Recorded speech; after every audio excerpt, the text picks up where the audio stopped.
പേര് mini Mary Prakash. ഞാൻ Thiruvananthapuram PRS ഹോസ്പിറ്റലിലെ കൺസൾട്ടന്റ് ഡയറ്റീഷ്യനാണ്. പല പ്രമേഹ രോഗികളും വന്ന് പറയുന്ന ഒന്നാണ്, ഞാൻ ഒരു നേരം മാത്രമേ ചോറ് കഴിക്കാറുള്ളൂ. പക്ഷെ നോക്കിക്കഴിഞ്ഞാൽ എപ്പോഴും എൻ്റെ രക്തത്തിലെ പഞ്ചസാരയുടെ അളവ് കൂടുതലാണ്. ചോറ് കഴിക്കുന്നത് പ്രശ്നമാണോ? ഞാൻ അവരോട് പറയുന്ന ഒന്നാണ്, രാവിലെയും ഉച്ചയ്ക്കും വൈകുന്നേരവും നിങ്ങൾ ചോറോ അരിഭക്ഷണമോ കഴിക്കുന്നതിൽ തെറ്റില്ല. പക്ഷെ കഴിക്കേണ്ട രീതിയാണ് നിങ്ങൾ മാറ്റേണ്ടത്. പലർക്കും അറിയാം ഒരു മോഡൽ പ്ലേറ്റ് എങ്ങനെയാണ് നമ്മൾ ഭക്ഷണം കഴിക്കേണ്ടതെന്ന്.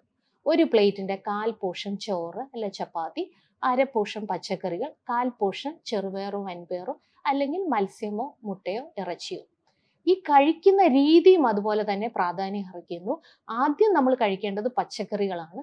അത് കഴിഞ്ഞിട്ട് പയറ് പരിപ്പ് വർഗ്ഗങ്ങളോ മത്സ്യമോ ഇറച്ചിയോ ആകാം. അവസാനമാണ് നമ്മൾ ചോറോ ചപ്പാത്തിയോ കഴിക്കേണ്ടത്. കാരണം ചോറാണോ ചപ്പാത്തിയാണോ കഴിക്കുന്നത് എന്നതല്ല, രാവിലെയും ഉച്ചയ്ക്കും വൈകുന്നേരം അരിഭക്ഷണം ഇഷ്ടമുള്ള വ്യക്തി അരിഭക്ഷണം കഴിക്കാം. അതുപോലെ ഗോതമ്പ് ഭക്ഷണം ഇഷ്ടമുള്ള വ്യക്തിക്ക് ഗോതമ്പ് കഴിക്കാം. എന്ത് കഴിക്കുന്നു എന്നതല്ല, എങ്ങനെ കഴിക്കുന്നതെന്നും കഴിക്കുന്ന അളവും വളരെയധികം പ്രാധാന്യം അർഹിക്കുന്ന ഒന്നാണ്. ഇന്ന് നമ്മൾ പുറമേ നിന്നൊക്കെ പൊതിച്ചോറൊക്കെ മേടിച്ചു കഴിഞ്ഞാൽ അറിയാം, പലതരത്തിലുള്ള ഗ്രേവിയാണ് അതിനകത്ത് കൂടുതൽ. സാമ്പാറാകാം, രസമാകാം, മോരാകാം, പരിപ്പ് കറി, അങ്ങനെ കൂടുതൽ ഗ്രേവിയുള്ള സാധനങ്ങൾ നമ്മൾ മേടിച്ചു കഴിഞ്ഞാൽ കൂടുതൽ നമ്മൾ ചോറ് കഴിക്കും. ഈ പൊതിച്ചോറിലൊക്കെ നമ്മൾ നോക്കിക്കഴിഞ്ഞാൽ അറിയാം, വളരെ ചോറ് കൂടുതലായിരിക്കും. പക്ഷെ കറികളൊക്കെ ഇങ്ങനത്തെ ഗ്രേവി ആയിരിക്കും കൂടുതൽ. തോരൻ പോലത്തെ കറികൾ വളരെ കുറവായിരിക്കും. തന്മൂലം നമ്മൾ കൂടുതലായിട്ട് ചോറ് കഴിക്കും. കൂടുതലായിട്ട് ചോറ് കഴിക്കുന്നത് തീർച്ചയായും രക്തത്തിലെ പഞ്ചസാരയുടെ അളവ് പ്രമേഹ രോഗികൾക്ക് കൂട്ടാം.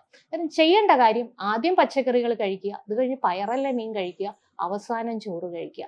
ഇപ്പം തന്നെ ഞാൻ പറഞ്ഞല്ലോ, ഗ്രേവിയുള്ള കറികൾ കഴിവതും കുറയ്ക്കാനായിട്ട് നോക്കുക. ആദ്യം കഴിക്കേണ്ടത് എരിശ്ശേരിയാകാം, അവിയലാകാം, ഏതെങ്കിലും തോരനാകാം.